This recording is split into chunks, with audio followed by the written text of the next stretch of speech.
Hello everybody, it's the 25th of September and technically it's autumn, but in my part of the UK, which is down in Somerset in the southwest, it's a bit more nuanced than that, I suppose.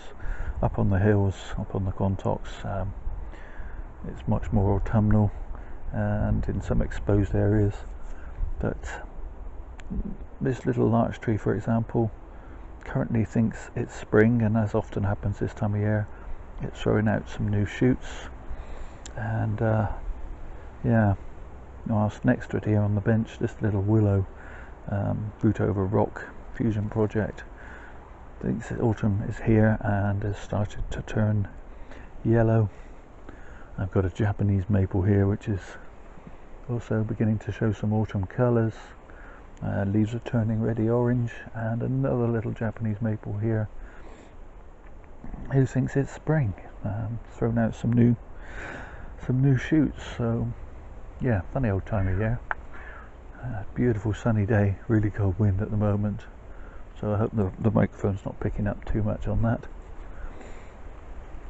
I really am going to have to do something about these benches. This one is in a particularly poor state at the moment, patched up with odd bits of wood. Builder's finished the roof and he's hoping to pack up all his stuff and be out of here Monday, so I have some space to work on the patio and things, and I should be building myself some new benches for some of these trees. Some of these are benches I don't think are going to make it through the winter otherwise. So as I was saying, it's funny old time of year, not a lot going on. Really, I'm just letting the trees grow on through the rest of autumn, and then they'll be doing their bits, giving me some glorious autumn colour, hopefully, with the deciduous trees at least. And then we'll be looking at doing more work over winter, which will lead us into spring when we can start some repotting. So it's a funny old time of year now. We're in a kind of a lull, but I thought I'd introduce this little project that I've had going for a couple of years and I haven't featured now. It's got an interesting silhouette, I think you'll agree, but it is in fact another one of my little fusion projects. If I zoom in, as you can see, it's actually made up of I think it's 5 separate pieces of willow, goat willow in this instance, that I picked up on a walk. It had been blown down probably this time of year, 2 years ago I think, and luckily I was able to snaffle it and get it away from Cooper, who thought it was going to be a stick for him to play with, and I've just bundled these thicker pieces together with some wire, and I've just been allowing it to grow, and I think it's achieved quite a nice little silhouette. So let's have a better look at it. Okay, so a few weeds to clear out. So basically this is actually 6 trees, or 6 lengths of tree. Basically, as I say, I just picked up a branch that had detached from a tree after a storm. Right place, right time, as it were. And they were quite thick, you know, centimetre diameter, maybe centimetre and a half, and I've wired them together with the wire in this pot with some gritty compost, and just let them root as large pieces of willow will. Of course you have to have access to a large piece of willow before you can get them to do that, but I've had to cut away some bits here in the centre where the original piece died off, but left a branch which is now fused into this section at the front. Again, this piece died off at this point, but has given me a nice branch out the side and is beginning to fuse.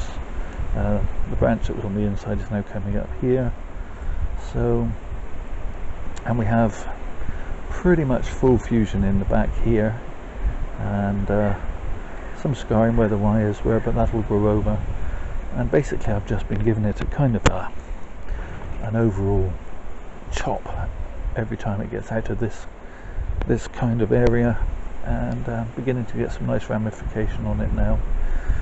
Come the winter, I'm going to chop it back some, chop out any crossing bits and pieces, perhaps do a bit of work on this scar to try and lessen that a little bit next spring. But again, this will be a future project. Now that I'm happy, kind of put it to one side. Didn't want to show it on camera because it was just 4 or 5 big pieces of wood and I didn't know if they were going to root, and then I just left it and it got watered and fed along with everything else, and suddenly I noticed it and it was a happy surprise, which is always nice. Sometimes you leave a tree and you forget a tree and it dies, or its pieces die, or you find it again and you think, oh, I should have done something about that a long time ago, and then you have a nice happy accident like this, or something like this.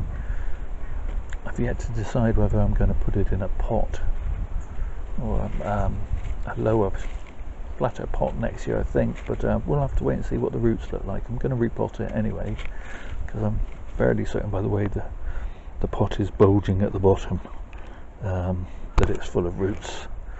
So yeah, pieces like this which are inside the crown here that are crossing and rubbing on one another will either need to be wired or cut away. So, but that's a video over winter to look forward to. So not a long video. I think we're going to have to get some shorter videos over the next month or two. As I say, there's not a huge amount going on. I'll surely show you some of my trees in their autumn glory, because obviously at their best viewing at that point sometimes, and onward we'll go into winter of 2020, spring of 2021.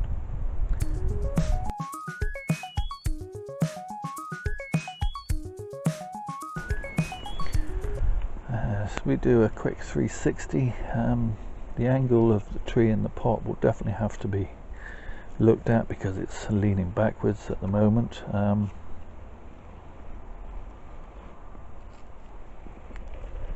Especially from this angle, but all in all, definitely has some potential as an old gnarly tree with some interesting scarring and some interesting formations.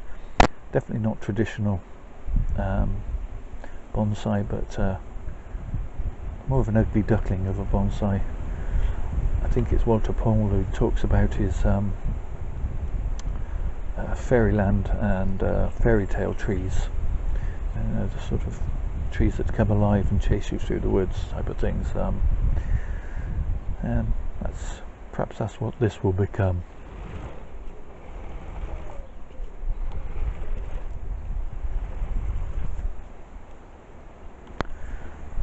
Thank you all for watching.